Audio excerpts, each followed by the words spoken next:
Otep à tous, bien-aimés frères et sœurs.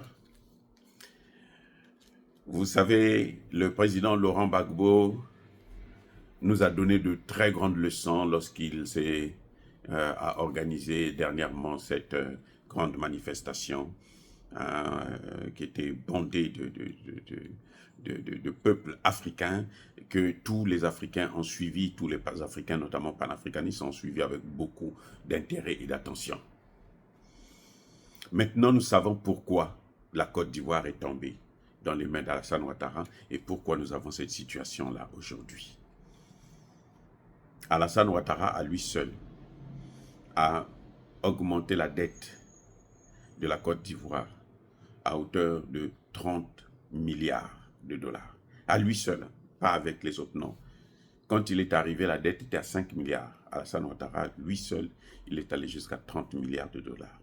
Et par la dette, les pays étrangers sont capables de prendre le pays. Oui, à cause de la dette.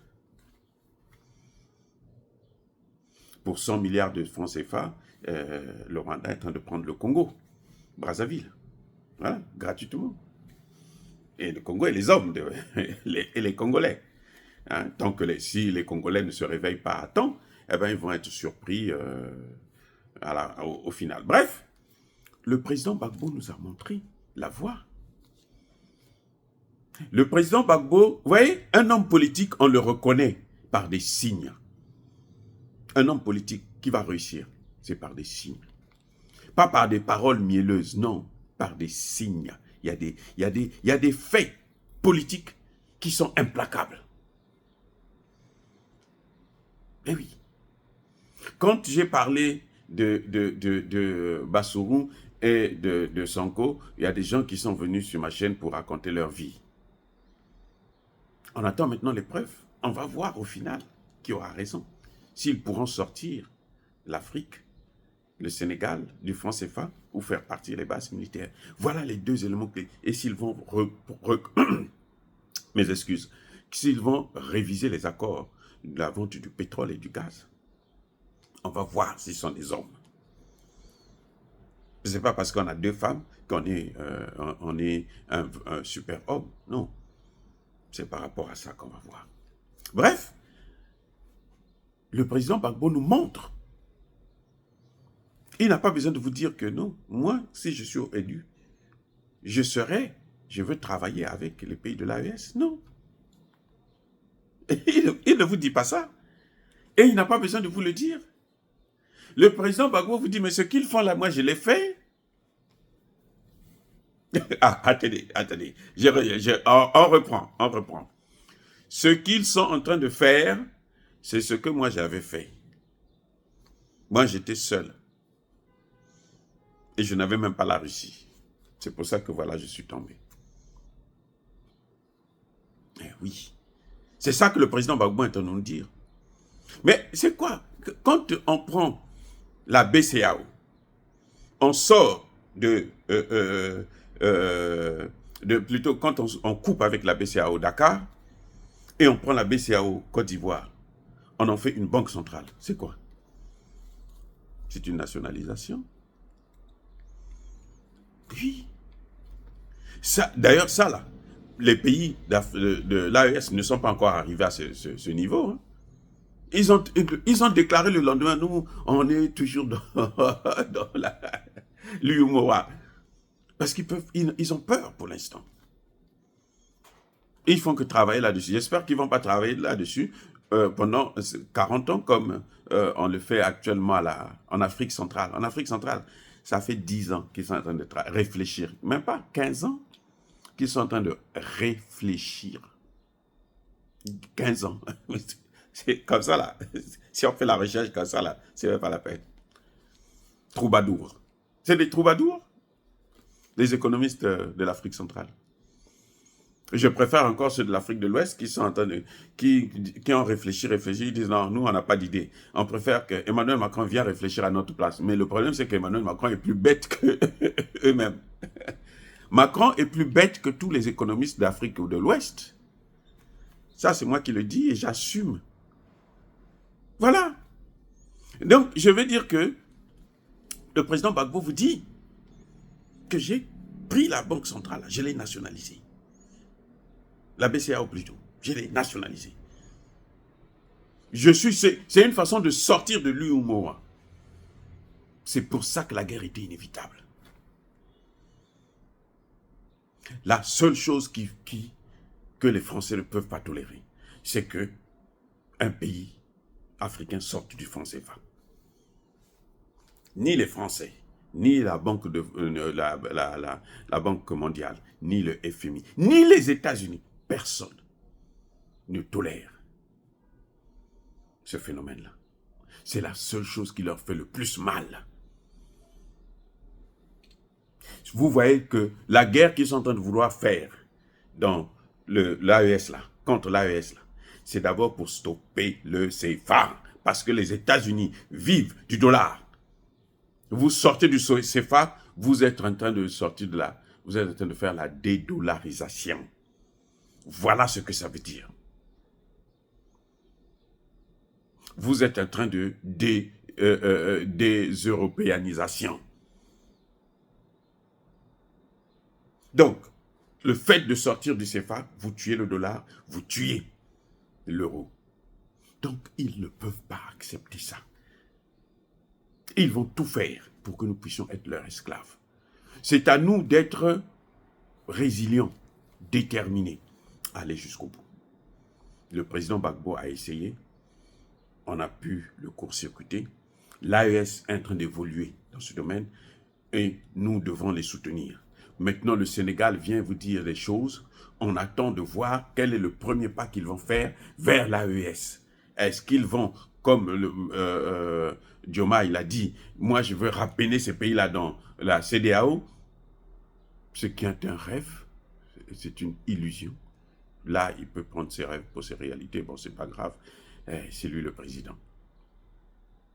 Et quand Sanko vient corriger, il ne met aucun contenu dans ce qu'on appelle, eux, la rupture, ainsi de suite. Eh bien, le Sénégal fait partie du précaré français. Jusque-là, ils ne nous ont pas dit qu'ils vont assurer la rupture avec seulement le précaré là. Parce que toute la clé du développement se trouve là. Le lien avec la France qu'il faut casser. Au-delà, c'est avec les États-Unis. Je dis bien, toute la politique, la clé de l'émancipation du continent africain et notamment des pays de la zone franc, dans le précaré français, le problème essentiel, c'est sortir de la zone. C'est pour ça que vous avez vu la guerre contre Gbagbo. La guerre en Côte d'Ivoire, c'était ça l'objectif. Parce que Gbagbo était sorti du précaré et il ne pouvait pas accepter ça. Les pays de l'AES ont la chance parce qu'ils ont un partenaire sérieux. Les pays de l'AES ont un partenaire sérieux, qui est la Russie. C'est leur chance. C'est à eux d'en profiter quand Poutine est encore là. Parce que si Poutine n'est pas là, on ne sait pas celui qui va venir après. Est-ce qu'il va venir dire que bon, moi, je veux, les Européens sont des blancs comme moi, on va faire notre affaire. Voilà le problème. Gbagbo a nationalisé 2 banques françaises. Non seulement il est sorti complètement de l'UEMOA, mais il a nationalisé 2 banques françaises, y compris la Société Générale. Parmi lesquelles la Société des Générales. Ça encore, c'est un coup dur. Vous connaissez le nom de la banque ivoirienne? Une banque privée qui peut faire concurrence avec la Société Générale. Vous en connaissez? Donnez-moi le nom. Moi, je ne connais pas. Donc, ils ont un marché, le pays leur appartient. Et comme Gbagbo prend ça pour donner ça aux Ivoiriens, alors, il est l'homme à abattre. Voilà des vérités que nous attendons. Que les autres viennent nous produire. Que les autres puissent faire. Eh oui, voilà les vérités. Voilà les vraies vérités. tant qu'on ne va pas aller sur ce chemin-là, que le président Gbagbo a tracé seul contre tous, seul contre toute la communauté internationale. À l'époque, la Chine et la Russie observaient. Ils étaient neutres. Maintenant, la Chine et la Russie sont des acteurs. L'Iran est un acteur. C'est à nous de prendre les décisions qui s'imposent. Voilà le grand problème. C'est à nous de prendre les décisions qui s'imposent. Dès qu'on prendra les décisions, vous allez voir que l'Afrique va s'émanciper. Mais tant qu'on va être là pour dire que Macky Sall n'est pas bon, il ne gère pas bien, nous on va gérer mieux que lui. Et quand on est là au pouvoir, on ne s'attaque pas au vrai problème. Le problème c'était prendre le pouvoir pour le pouvoir. Eh bien, il n'y aura pas d'émancipation. On va continuer à battre le pavé pour continuer à manifester. Voilà la situation de l'Afrique.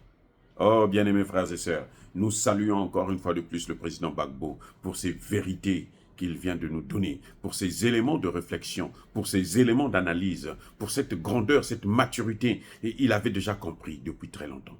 Aucun chef d'État africain n'a fait ça dans la zone francophone depuis les indépendances. Je dis bien aucun.